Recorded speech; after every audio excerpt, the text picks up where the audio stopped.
Welcome back to the Neuro Finance Masterclass. You know, when people talk about crypto, they almost always focus on the technology. But today, we're going to dive into what is, arguably, its most dangerous and deceptive territory, the psychology of the crowd that drives this whole market. So this is day 37. We've talked about the technical stuff before, wallets, stablecoins, the basic plumbing of the system. But here's the thing. Understanding the plumbing is totally useless if you get swept away by the absolute flood of online culture that surrounds it. Today, it's all about building your psychological defenses against that flood. Okay, let's just really dig into this, because this quote is the absolute core of what we're talking about today.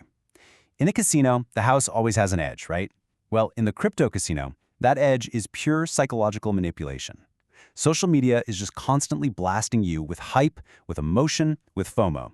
So to be a strategic investor, what we call an architect of your portfolio, your number one job isn't just picking assets, it's protecting your own mind from this relentless marketing. So how exactly does this marketing even work? It's not like you're seeing traditional ads. No, it works through memes, slogans, and this very carefully crafted, almost cult-like language. Let's deconstruct the two biggest traps they set for everyday investors. You've all seen this one. HODL, diamond hands. These things get thrown around like badges of honor. And they create this sense of belonging, like you're part of a tribe of warriors holding the line against the market. The message is as simple as it gets. Never, ever sell.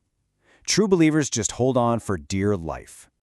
But here's the brutal, cold reality behind that slogan. While the community is being told to show bravery and loyalty, what's really happening? Well, when an asset is crashing, say 80%, the insiders and the early investors, they need someone to sell to. It's pretty simple. They need you to hold the bag, so they can cash out their massive profits. Your diamond hands become their exit liquidity. It's a beautifully simple and frankly viciously effective trap. All right, the second trap works right alongside the first one. This one isn't about holding your losses. It's about refusing to take your profits. This is what we call the to-the-moon delusion, and it's fueled by a constant barrage of rocket emojis and completely unrealistic price targets. This is exactly what happens. An amateur investor buys some random, obscure altcoin. It skyrockets, maybe 200%. They're on top of the world. But do they sell? No way. And why not? Because their internet tribe is telling them 1,000% is next. At that point, they've shifted from making a financial decision to making an emotional one. They've fallen in love with the ticker symbol, a piece of code, and the dream it represents. And this chart illustrates the inevitable outcome just perfectly. You ride that elevator all the way up, feeling like an absolute genius as your gains multiply. But because you refuse to lock in those profits, you end up riding that same elevator all the way back down and straight to the basement. Your massive unrealized gain just vanishes, turning into a catastrophic real-world loss. So if that's the amateur's game, what's the professional's? How does a disciplined, strategic investor navigate this casino? It's pretty simple. They do it by replacing all that emotion with a system. So let's look at that solution. This brings us to a really crucial contrast. The crowd has diamond hands. They're emotional, they're reactive, and they're really just defined by their ability to endure pain. The strategic approach uses what we're going to call calculated hands. This mindset is proactive, it's unemotional, and it has zero attachment to any asset. An asset is simply a tool to achieve a predefined goal. That's it. And this is the system. It's a simple, strict exit strategy you create before you even click the buy button.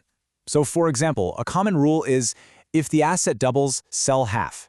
Just look at the logic here. At 100% gain, you sell 50% of your position. That single transaction recovers your entire initial investment. The rest of your position? It's pure profit. You're now playing with the house's money. This is the most powerful number in investing. This is the amount of your original, hard-earned capital that is now at risk, 0. You have mathematically eliminated your personal risk from the trade. From this point on, every decision is made from a position of strength, not from fear or greed. This is the very essence of calculated hands. Now, knowing the strategy is one thing, but protecting your mind so you can actually execute it, that's another thing entirely. So let's wrap up with a practical action plan to help you maintain that mental discipline. So the action plan is simple, but it is absolutely critical. Go through your social media feeds, your Twitter, your Reddit, Discord, wherever you get your information. Unfollow the screamers. Mute the accounts that are nothing but rocket emojis and hype. Be ruthless. You are building a wall between your rational mind and all of their emotional noise. This isn't about censorship, it's about cognitive hygiene. And I want to leave you with this. Let this be your new mantra. Forget hodl, forget to the moon. The next time you're up on a trade and you feel that temptation to get greedy, I want you to remember this simple, timeless truth. Locking in a profit is never the wrong decision. It's the move of a professional, it's the move of an architect.